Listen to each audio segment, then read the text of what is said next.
Hey everybody, Economic Ninja here. I hope you're doing great. Got a story about the subprime auto market, and it is very, very telling of the sign of the times. We've been talking about this for months and months. Literally, I've been telling you I am waiting to buy my dream cars, and yes, that is plural, until the third quarter, fourth quarter, and probably into 2024 we're gonna see some amazing, amazing deals.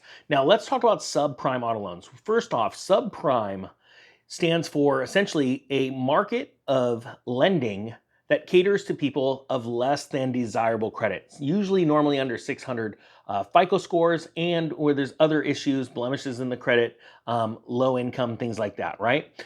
What that does is that also brings along with it higher rates and worse terms, all right?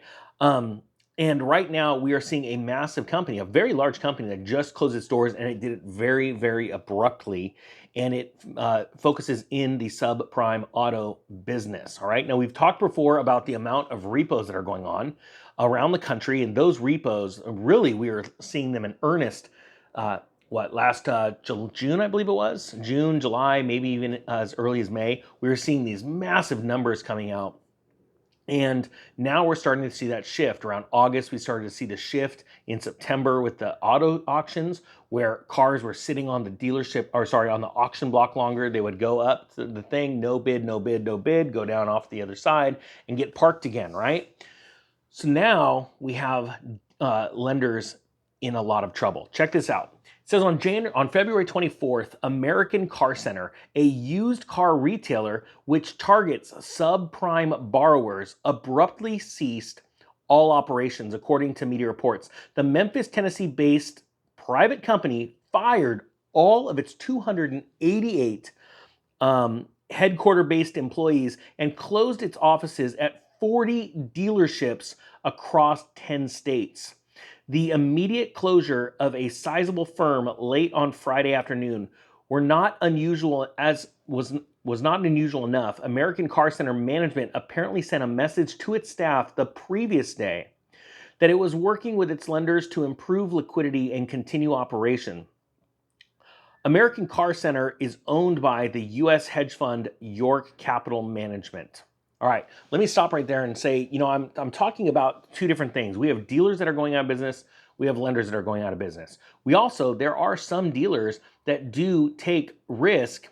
It's almost like a hybrid model where some dealers can actually take on the risk of the lending as well. And I think those dealers are going to be the ones that are going to be completely broken.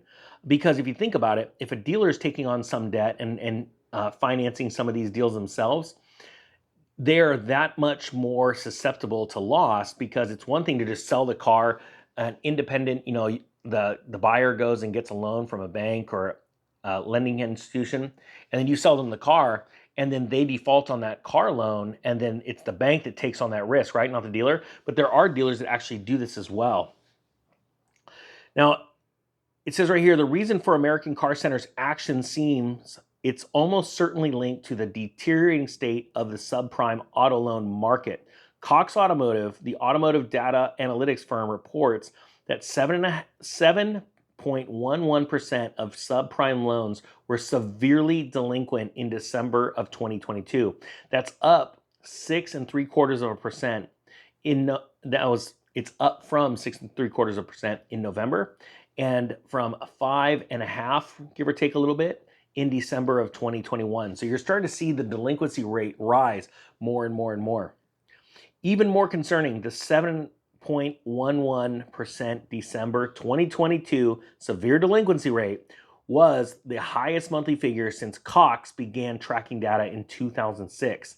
Now that to me is quite interesting, and the reason why is to say that something is spiking higher than we have seen even throughout the entire length of the Great Recession, which I put that time frame from 2006 to 2010, maybe 2011. So to say that we have seen that this delinquency rate is that high, and we didn't even see it throughout the entire time of the Great Recession, is very, very impressive. Now, with that being said, we are seeing much higher rates and much higher car costs, and we're seeing much higher inflation, whether it be fuel, food, rent, just name it, right? We didn't see any of that during 2008. That's why I believe that this crash is going to be that much larger.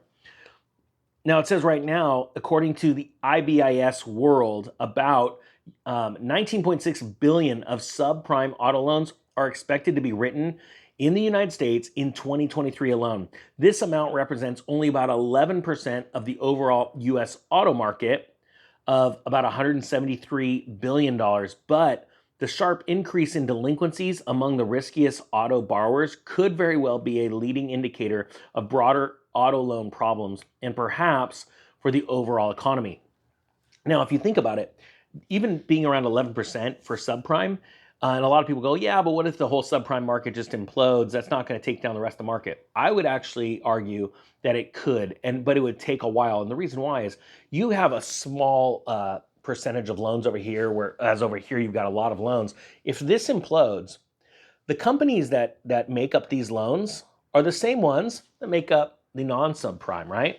Um, and so when they take a hit on their balance sheets because something's imploding over here, they have to make up those losses somewhere else. And I see that going into the larger overall market for auto loans. And the reason why is because they've got to make the money up somewhere. On top of that, if they even didn't have losses that they may have had to make up, a lot of companies might start to add in risk at this situation where they're going, look, things are getting dicey. We're starting to see delinquencies rising. What are the delinquencies doing in the prime market? Are they starting to rise? Even though they're probably much lower than subprime, where are the prime borrowers? See, in 2008, when the Great Recession was happening, remember there's that old home flipping show, Vanilla Ice, and the rapper, the white rapper, he had a home flipping show that was based in Florida, and I thought it was the best home flipping show ever. And the reason why is because there were literally mansions that were being abandoned and he was fixing them up and flipping them. And the greatest lesson you could take away from that one show was that all the people you thought had money that could qualify for all those amazing big properties, even they were leveraged. And so much so that at a certain point, it broke their piggy bank and they had to bail out of luxury cars, out of mansions. So I don't think that this is going to be held in just subprime. I think that you are going to see like literally AAA sort of credit, like great borrowers, those ones with 750, 800 credit scores start to get racked too. But that probably won't come for the next 4 to 5 months. And the reason why I say that is because right now savings accounts are dwindling down more and more and more. I think it's very, very interesting. And like this company, an auto dealer that had to close down because its primary target is subprime. And you think about it, how many people are so tapped out? They probably went from selling a ton of cars to now they're having issues selling cars. Why? Because the consumer or their main demographic is tapped out. They can't afford the insane interest rates to buy those cars to where they have to literally close their doors. Just absolutely blows my mind. Guys, I hope you got something out of this. Thank you for watching, and please put down in the comment section what your favorite car is. I love seeing this. Give me your dream cars or your practical cars. You guys know mine. All right, with that being said, the Economic Ninja is out.